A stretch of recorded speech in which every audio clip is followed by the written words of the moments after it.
नमस्ते सबैजनामा। आज हामी चाहिँ एउटा इम्पोर्टेन्ट टर्मिनोलोजी फार्माकोलोजीमा जुन चाहिँ युज गर्ने गरिन्छ प्लेसेबो ड्रग। यो पनि एक प्रकारको चाहिँ के हो भन्नाले भन्नुहुन्छ भने inactive substance that looks like a real medicine.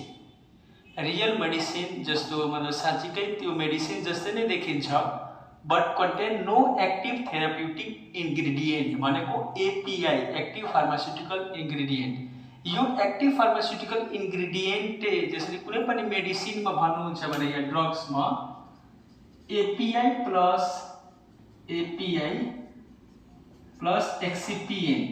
जैसे एउटा उदाहरण में म बताऊँ भने के हुन्छ कि पैरासिटामोल बनाइरहेको छौँ हामी ट्याब्लेट, तो पैरासिटामोल चाहिँ त्यो एक्टिव इंग्रेडिएंट भयो, एक्टिव फार्मास्यूटिकल इंग्रेडिएंट र जुन चाहिँ binding agent cellulose methyl cellulose र डिसइन्टिग्रेटिङ एजेंट डिसइन्टिग्रेट नहोस् भनेर चाहिँ त्यो बाइंड होस्, बाइंड गरेर राखेको सब्स्टेन्स, यो सबै चाहिँ एक्सिपिएंट हो। तो यसमा के भनिरहेछ नि, एक प्रकारको भन्नुभयो भने यो फार्मास्यूटिकल एक्टिभ फार्मास्यूटिकल इंग्रेडिएंट चाहिँ हुँदैन, तर के हुन्छ कि रियल ड्रग जस्तै देखिन्छ। त भन्नाले रियल ड्रग जस्तै देखिन्छ भने क्लिनिकल ट्रायलमा हामी दिन सक्छौँ, किनकि क्लिनिकल ट्रायलमा दुई प्रकारको चाहिँ हाम्रो कुरा गर्यो भने एउटा ब्लाइन्ड राख्छौँ र एउटा तपाईको जस्तै कन्फिडेन्शियल हामी भन्छौँ नि, त फेज 1 फेज 2 मा हामीले के गर्छौँ कि सब्जेक्टले पनि थाहा हुँदैन र जसले चाहिँ स्टडी गरिरहेछ त्यसले पनि थाहा हुँदैन कुन स्याम्पल कुन चाहिँ हामी पार्टिसिपेन्टलाई मतलब क्लिनिकल ट्रायलमा भलन्टियरलाई चाहिँ हामीले प्लेसबो दिएछौँ कि ड्रग्स दिएछौँ, त्यही भएर चाहिँ त्यस्तै देखिने जस्तो चाहिँ हामीले चाहिँ दिन सक्छौँ। त्यो हो placebo drug. Placebo drug clinical ट्रायलमा पनि युज गर्ने गरिन्छ। साइकोलोजिकल स्टडी, अब कतिजनाले चाहिँ मानसिकता के हुन्छ कि मलाई मेडिसिनले नै ठिक हुन्छ, उस्तै हामीले चाहिँ खानेकुराले चाहिँ ठिक पनि गर्न सकिन्छ, तर त्यो मान्दैन, हैन मलाई मेडिसिनले नै चाहिँ त्यो मेडिसिन जस्तै हामीले चाहिँ बनाएर दिन्छौँ, तर त्यसले चाहिँ मेडिसिन वास्तविक रूपमा मेडिसिन त्यो होइन।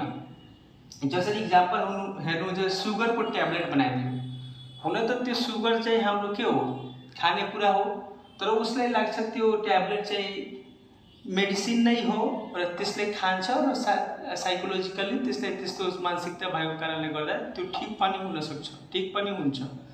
त्यही भएर साइकोलोजिकल स्टडीमा पनि युज गर्ने गरिन्छ इभ्यालुएसन अफ ट्रिटमेन्ट इफेक्टिभनेस।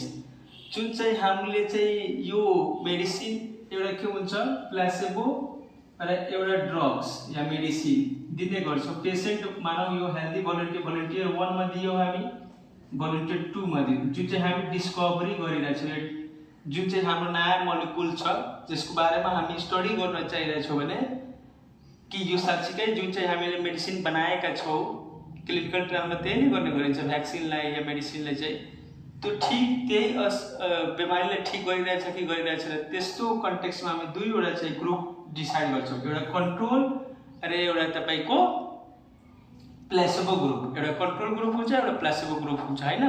त्यही भएर चाहिँ यहाँ चाहिँ तपाईको कुरा गर्छौँ हामी। यसको इक्जाम्पल हेर्नुहुन्छ भने सुगर ट्याब्लेट, सेलाइन इन्जेक्सन, हुन त यो मेडिसिन होइन, तर मेडिसिन जस्तै हामीले बनाइदियो भने त्यसलाई चाहिँ प्लेसेबो ड्रग भन्छौँ। र यही तीनवटा कारण uses clinical trial, psychological study, evaluation of treatment effectiveness को सन्दर्भमा हामी कुरा गर्छौँ। सो यो सबै थियो प्लेसेबो ड्रग्सको बारेमा। यति जानकारी आजको लागि यतिकै जानकारी गरौँ हामी। कृपया यो भिडियो मन परेमा प्लिज लाइक एन्ड सब्सक्राइब गरिदिनु होला र आफ्नो साथीहरूमा पनि सेयर गरिदिनु होला। धन्यवाद।